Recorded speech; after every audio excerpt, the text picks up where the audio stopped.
Badan kaku? Faktor Uya. Pegal dan cepat lelah? Faktor utuh. Susu kalsium biasa nggak bisa ngalahin faktor U. Minum Entrasol. Dengan ekstrak zaitun dan Profit Formula, bantu penuhi nutrisi harianmu. Entrasol.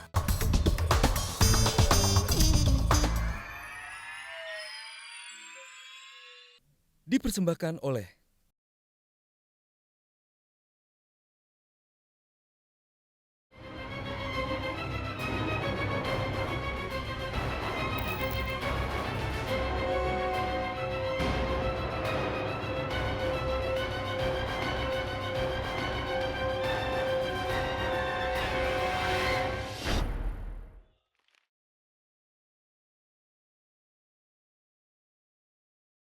Kalau bicara hak angket, Bang Fahri, saya pertama ke Anda, persepsi yang sudah terbentuk di mata publik.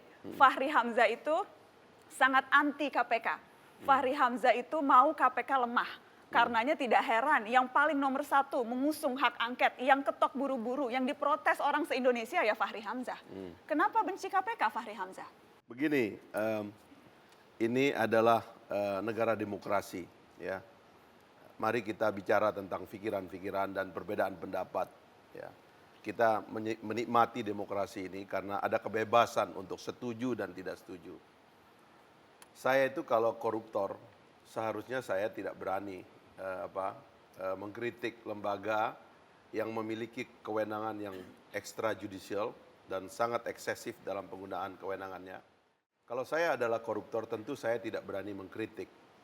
Tapi karena saya tahu bahwa ada jalan bagi bangsa ini secara lebih baik untuk memberantas korupsi dan untuk mempreserve demokrasi kita agar tetap menjadi masa depan Indonesia karena kita ingin hidup dengan demokrasi, seterusnya begitu, maka saya mengkritik cara-cara penegakan hukum yang dilakukan oleh KPK. Salah satunya lewat hak angket yang Anda inisiasi.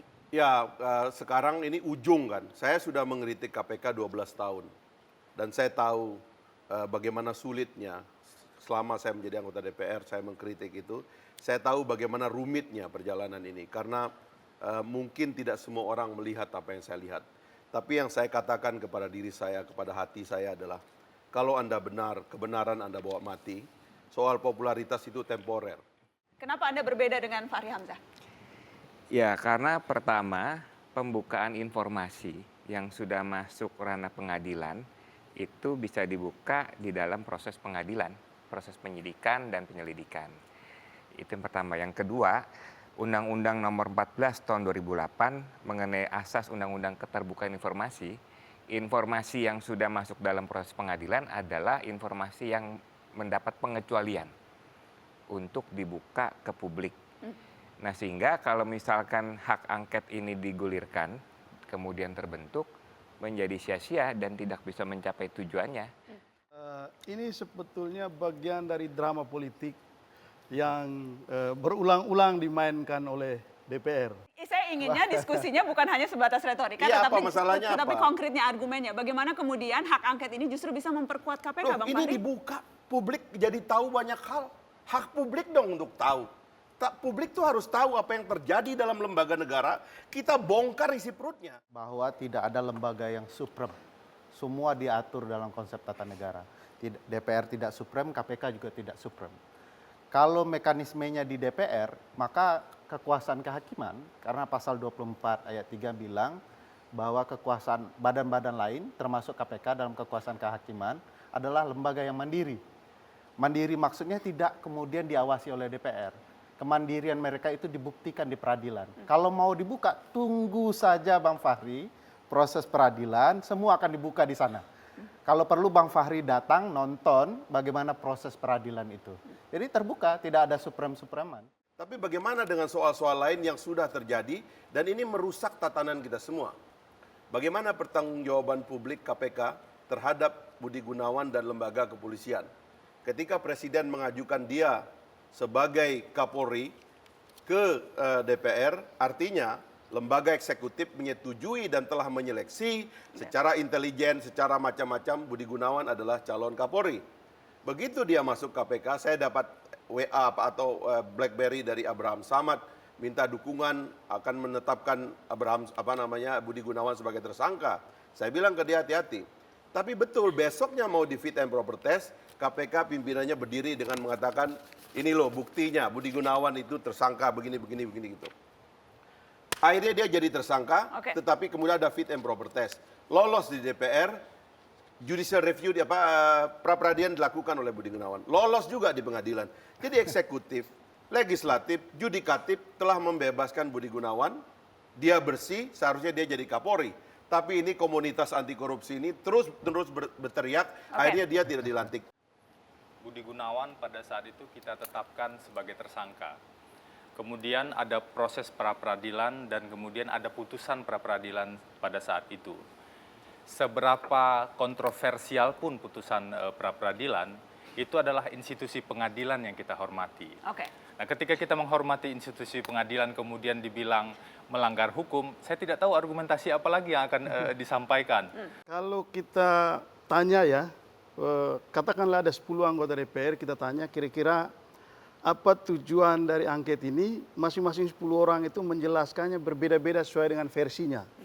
Artinya tidak ada benang merah yang jelas. Tetapi yang pasti, angket itu semangat sekali untuk dimunculkan oleh DPR ketika sejumlah nama anggota DPR itu disebut. Ya, berkaitan dengan satu ada intimidasi, lalu kemudian sejumlah nama beredar yang diduga terkait kasus IKTP.